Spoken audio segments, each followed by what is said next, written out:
oui, ça aurait changé le destin de la Terre du Milieu à jamais. Mais tout d'abord, remettons les choses dans leur contexte. Bilbo, dans son voyage inattendu, croise la route de Gollum et de l'anneau, puis gagne le jeu des devinettes, vous savez, le fameux jeu là, bon, vous voyez. Et souvenez-vous de ce passage dans la grotte des Monts Brumeux, où Bilbo décide d'épargner Gollum. Et s'il l'avait tué, à ce moment l'arme... BAM, t'es mort! Oh non, je vais pas le tuer, ça gâcherait le scénario. En partant de ça, les événements de la saga du Hobbit ne sont pas affectés, car Gollum n'est que très peu utilisé dans cette trilogie. Mais le Seigneur des Anneaux, quant à lui, serait grandement changé, notamment à partir des 2 tours.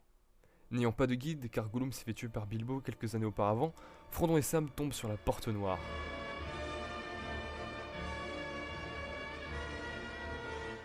Alors qu'ils ont une vue d'ensemble sur la porte, Sam glisse et se retrouve nez à nez avec l'armée des Orientaux. Et oh mon dieu, ce boulet! Frodon vient donc en aide à Sam en utilisant sa cape elfique pour se dissimuler en rocher aux yeux des 12 Orientaux s'étant séparés des rangs de leur armée. Les pauvres n'y voient que du feu! Et c'est là que la subtilité intervient. Dans le film, Sam et Frodon veulent se ruer sur la Porte Noire alors qu'elle est ouverte afin de rentrer dans le Mordor.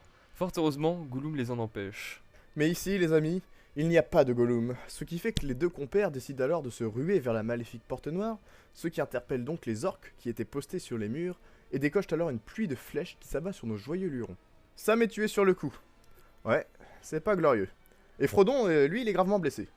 Ce dernier décide de mettre l'anneau et de s'enfuir tant bien que mal, mais il est rattrapé par les Nazgûl, sur leur Felbeast, et il tue Frodon. Et il s'empare de l'anneau et il apporte au Seigneur des Ténèbres. Celui-ci, ayant récupéré son pouvoir ultime, inébranlé, inébranlable, commence donc l'âge des conquêtes. Saruman, grâce à son armée d'Uruk-hai, aide Sauron à lancer son offensive sur la Terre du Milieu et à assouvir tous ses peuples, en commençant par les hommes en attaquant Minas Tirith. Mais tout d'abord, avant de conquérir la capitale du Gondor, les armées du Mordor doivent prendre le contrôle d'Osgiliath. Étant trop peu nombreux et pris par surprise, les hommes se font piétiner par les orques. Faramir s'enfuit vers Minas Tirith, avertir Denethor du danger. Mais celui-ci l'envoie chier. Faramir prend les commandes d'une petite unité de volontaires pour reprendre l'avant-poste à cheval. Arrivé en face d'Osgiliath, une nuée de flèches enflammées s'abat sur les cavaliers. Et à la surprise générale, Sauron prend part au combat et ne fait qu'une bouchée des valeureux chevaliers. Faramir décède sur le champ du Pélénor. La cité de Minas Tirith est maintenant dans la ligne de mire du Seigneur des Ténèbres. Il en vint d'ailleurs à bout en très peu de temps. Il nique tout, très clairement. Denethor n'eut le temps d'allumer les feux d'alarme que le souffle de Sauron les éteignit. Post-blow pour antithèse. La première étape de Sauron dans sa conquête est alors une franche réussite. Le royaume du Gondor est désormais soumis. La prochaine étape dans le périple de Sauron est le Rohan, le royaume du cheval. Le royaume du cheval, ça fait... c'est la grosse merde, je trouve. Le royaume du cheval. Oh putain. Le roi Théodème étant sous l'emprise du comte de Saruman, oui, il se soumet sans broncher à son nouveau maître. À ce moment-là, Aragorn, Legolas et Gimli retrouvent Gandalf en mode blanc, sur le skin blanc, Gandalf le blanc, ok? Tu vois ce que je veux dire? Peu à peu, Sauron étend son emprise et marche vers son dernier ennemi, Foncombe. Durant leur recherche de Merry et Pipin, Aragorn, Legolas, Gimli et Gandalf, le blanc, tombèrent sur des soldats rescapés du Gondor, fuyant l'étreinte de Sauron. Les soldats leur révélèrent que le Seigneur des Ténèbres était de retour et qu'il marchait sur la Terre du Milieu.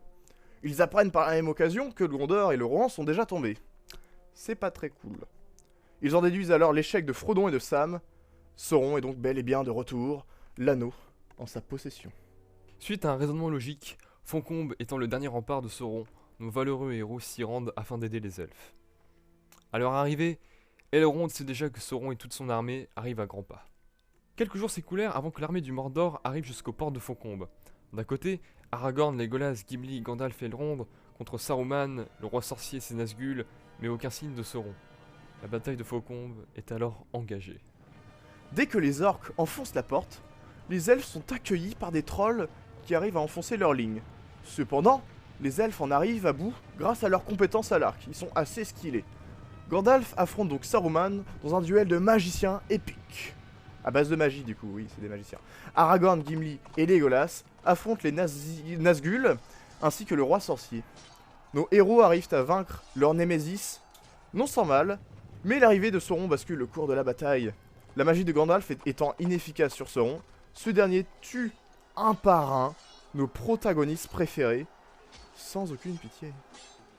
Le royaume des hommes et des elfes étant tombé, Sauron peut désormais terminer sa conquête en envahissant la comté et assouvir les hobbits. Le Seigneur des Ténèbres gouverne d'une main de maître sur toute la totalité de la Terre du Milieu. Mais merde, Merry et Pippin, ils font quoi? On a oublié le scénario!